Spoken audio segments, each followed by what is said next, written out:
Baruch Ata Hashem. Blessed are you. What does the word blessed mean? God needs my blessings? Why would I want to serve a God who needs my blessing? Like Groucho Marx says, why do I want to be part of a club that wants me as a member? The word Baruch comes from the word Brecha, which means a channel. What are we channeling down? Atah. Hey, you. Isn't that a little too casual to talk to the King of Kings? In the Amida, we're standing in front of a king. We take 3 steps back so we can approach the king slowly and take 3 steps forward. We're standing still. We're clearing ourselves of all distraction, all to say, hey, you. When I was in school, there was this value that they tried imparting on us that you wouldn't say to the rabbis, you said, rabbi said. You wouldn't call them you. It's casual. Yet God wants us to address him with that, hey, you. That's the relationship we're drawing down here. Baruch, creating a channel for you. Not your name, not how you identify. Despite what everybody thinks in 2023, how you identify is not relevant. I had to go there, I'm sorry. It's just, hey, you. It's just you and me. It's a very romantic relationship. How am I going to experience you? Not just how I identify you, which is the various names of God. There's many ways I could experience you. And that's the various requests we ask throughout the Amida. I could experience you through your ability to heal, even when it seems impossible, for your ability to sustain, even when it seems impossible, your ability to forgive, even when it seems impossible, all the different themes throughout the Amida that we say, your ability to impart wisdom, even though it seems impossible, because God, you are infinite. Your ability to redeem, to gather the dispersed, even when it seems impossible or unlikely. We have the ability to connect to the infinite and to draw that and channel that in. And it's with the humility of realizing our dependence on God. We're literally just talking to you. The point isn't the requests. The requests is an opportunity to connect. Let's say you have a couple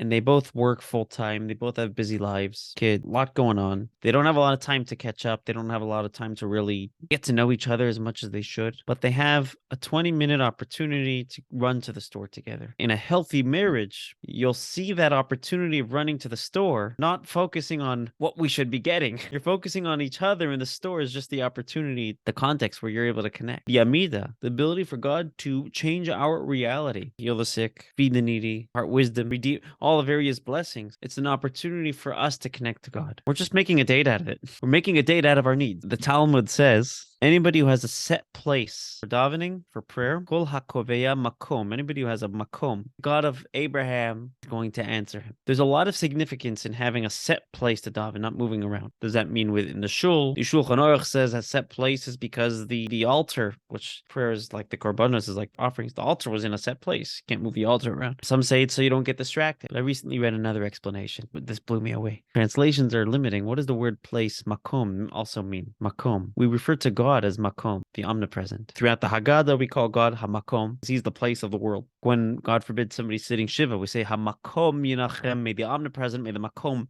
comfort you. So anybody who has a set makom for prayer, if your prayer is centered around the makom, around God, not around your requests, but around the relationship, God is going to come and answer you. The Baal Shem Tov gave an analogy for this. There was once a king who offered everybody in his province the opportunity to ask for one wish. Some people asked for wealth. Some people asked for fame. This is an amazing thing because talking to the king alone is a big deal. There's no media. Not everybody's ever seen what the king even looks like. And you get to ask for whatever you want and get it granted. Amazing. Everybody's asking for different things. Then there's a wise guy. And he says, whatever the king can give me is not as valuable as the king himself. I'd like a conversation with the king. You could give me things, you could give me money, but I want you. The king says, wow.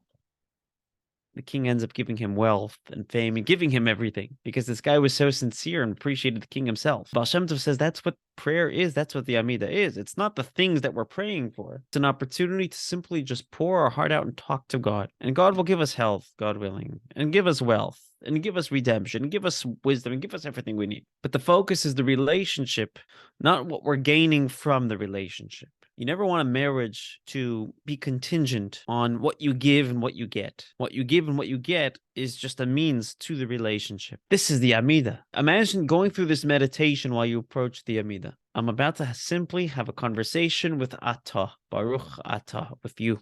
It's all I want. I just want you. It's not about the needs. It's not about what I can get. we need to pray for our needs. Don't get me wrong, but I just want you. I just want to connect with you. Imagine the passion, fire that we're going to have under us. This is why Ezra established the Amida during exile. You already had this without prayer in the Beit HaMikdash. You go to the temple, you go to the Beit HaMikdash, they'd bring the offerings, and the Kohanim and the Leviim would sing, and there was an incredible inspiration, and God's presence filled the room. And now we have a tool with it to create this.